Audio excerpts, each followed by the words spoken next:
Par un bel après-midi, un homme nommé Frank retrouve la liberté après 14 ans de prison.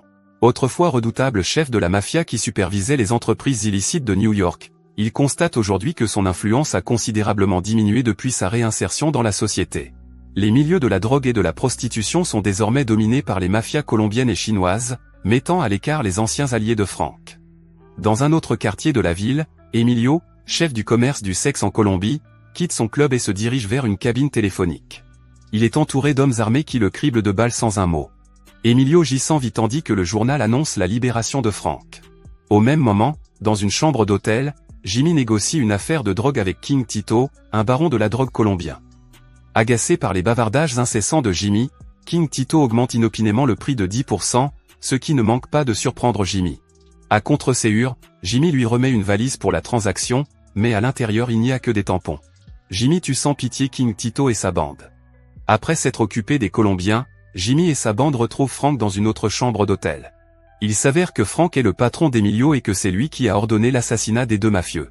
En accueillant Frank, Jimmy lui annonce qu'Emilio et King Tito ont été éliminés avec succès et qu'ils ont récupéré leurs biens et leur argent.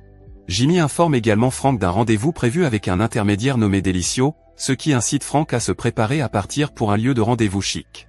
Frank reçoit un accueil chaleureux de la part de son équipe juridique, d'un groupe de politiciens et d'un juge de district. Il se tourne ensuite vers Delicio, lui demandant de l'aider à organiser une rencontre avec un chef de cartel de la drogue nommé Clay, sous le prétexte de relancer ses activités commerciales. Lorsque Delicio part s'acquitter de cette tâche, Frank prend le métro avec la consultante Jennifer. Pendant ce temps, Delicio atteint une salle de jeu animée où se trouvent Clay et ses amis. En transmettant le message de Frank, Delicio se heurte à la résistance de Clay, qui rejette l'idée d'une rencontre, se moquant de Frank qui s'est affilié à des rivaux et exprimant sa préférence pour ne traiter qu'avec des Colombiens. Laissant tomber Delicio, Clay lui ordonne de transmettre le message de rejet. La scène se déroule dans un wagon souterrain bondé où Frank et Jennifer s'amusent. Soudain, 3 criminels s'approchent, essayant d'ennuyer Frank et sa compagne. Mais lorsqu'ils remarquent l'arme cachée sous la veste de Frank, ils reculent. Au lieu de blesser les malfrats, Frank fait preuve de compassion en leur remettant un tas d'argent et en les invitant à le rejoindre dans une chambre d'hôtel pour affaires. Après la confrontation précédente, Frank et sa bande, dirigés par Delicio, se sont rapidement rendus à la rencontre de Clay. Frank insiste sur le fait qu'il doit désormais être impliqué dans toutes les transactions commerciales. Mais Clay refuse catégoriquement de coopérer, ce qui pousse Frank à l'éliminer de façon décisive. Une fois Clay éliminé, Frank demande à ses anciens associés de le rejoindre, car il détient désormais le pouvoir de la ville. Il se rend ensuite chez le maire pour protester contre le retard pris dans le déblocage des fonds pour un hôpital du Bronx. Le maire prétend qu'aucun budget n'a été alloué et met Frank au défi de réunir 16 millions de dollars par ses propres moyens. De façon surprenante, Frank accepte le défi malgré les conseils de son avocat qui lui conseille de laisser tomber. 3 inspecteurs, Tommy, Roy et Denny, l'escortent brusquement. Malgré les tentatives d'intervention de l'avocat, les 3 inspecteurs n'y prêtent pas attention et font monter Frank dans une voiture pour l'emmener quelque part. Arrivé dans une ruelle déserte, il montre à Frank un homme blessé et inconscient, Henry. Frank prétend ne pas connaître cet homme, ce qui met en colère les inspecteurs, qui n'ont cependant aucune preuve contre lui et ne peuvent pas l'arrêter. Il s'avère qu'Enrico est un chef du cartel de la drogue colombien et les inspecteurs soupçonnent Frank d'être impliqué dans la mort des 3 chefs précédents, car ils ont été tués peu après la sortie de prison de Frank.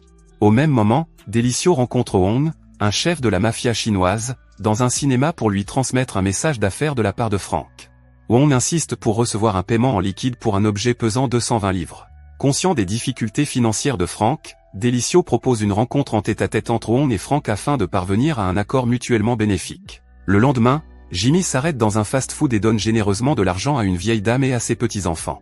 Soudain, des détectives et des policiers surgissent de nulle part et lui tendent une embuscade.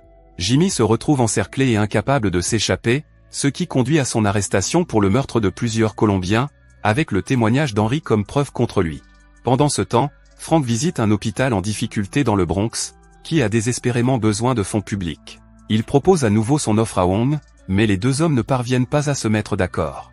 Frank suggère un partenariat, dans lequel ils vendraient les articles ensemble, partageant les bénéfices au profit de l'hôpital. Mais Wong insiste sur le fait qu'il veut être payé en liquide. À l'hôtel, Frank apprend l'arrestation de Jimmy. Déterminé, Frank ordonne à son gang d'organiser rapidement la libération de Jimmy. Plus tard dans la nuit, Jennifer et l'équipe sont envoyés pour libérer Jimmy. Les 3 inspecteurs arrivent sur les lieux et refusent la libération de Jimmy, car il est suspect. Jennifer les prévient que s'ils ne sont pas d'accord, l'affaire sera portée devant le tribunal. Quelque temps plus tard, Frank et ses hommes arrivent à Chinatown.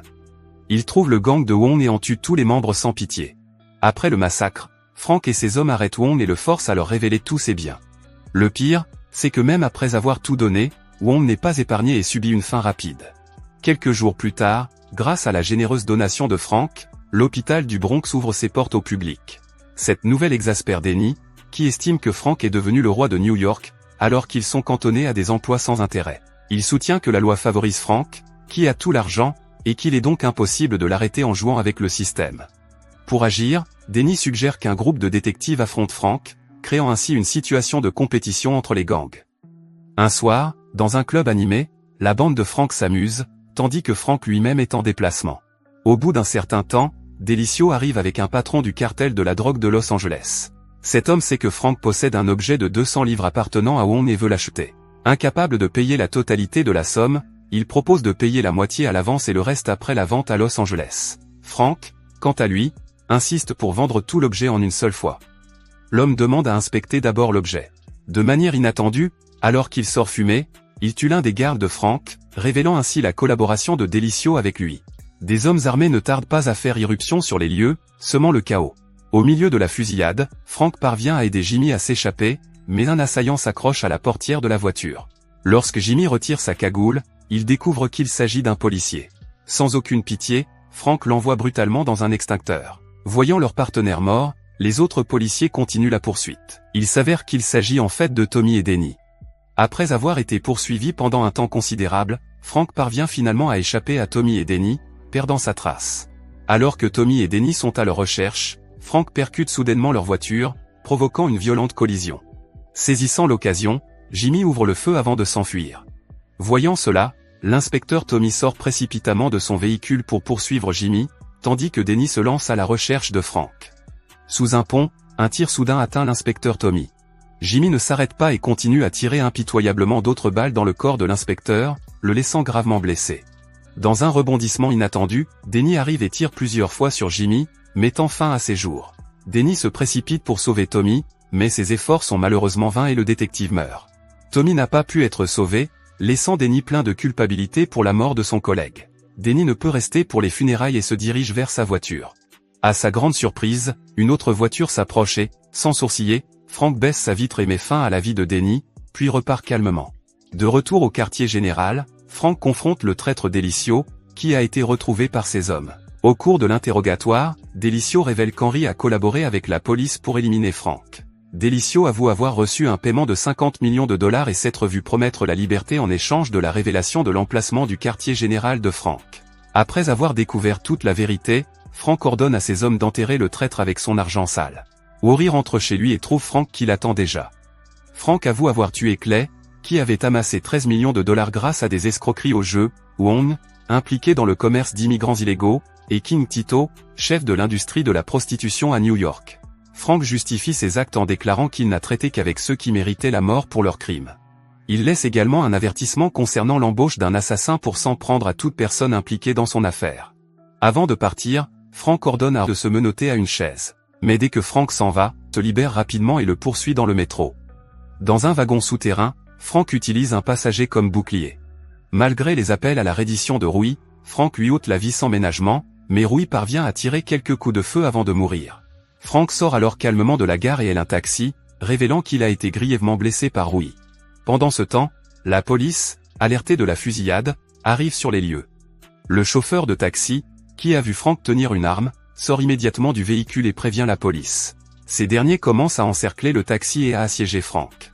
Finalement, Frank succombe à ses blessures et se vide de son sang en tant que roi de New York. Merci d'avoir regardé. Si vous avez aimé la vidéo et que vous souhaitez aider la chaîne à grandir, laissez un like, un commentaire et abonnez-vous.